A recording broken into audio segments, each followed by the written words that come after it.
Për vitin e 7 me radh eksportet shqiptare janë në rënje.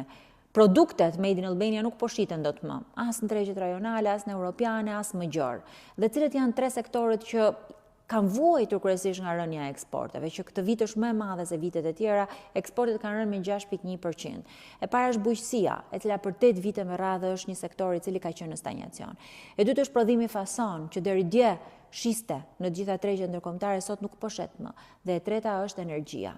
Të tre këto sektor vuajnë sot jo vetëm një problem strukturor të ekonomisë, po vuajnë vëmendjen e qeverisë, vuajnë taksat e gabuara, vuajnë njëkohësisht dhe zhvlerësimin e euros, i cili ka zhvlerësuar këto produkte me pothuajse 30%, duke i bërë të pamundur që të shiten në tregjet ndërkombëtare. Kjo është një krizë sigurisht e ekonomisë, është një krizë e biznesit, po në fund ditës është dhe një krizë e xhepave të qytetarëve shqiptar. Është një krizë e fermerëve që jetojnë gjithë ditën me produktet e fshatit, është një krizë e familjeve që përjetojnë çmimet e rritura, është një krizë e bizneseve të vogla që mbyllen.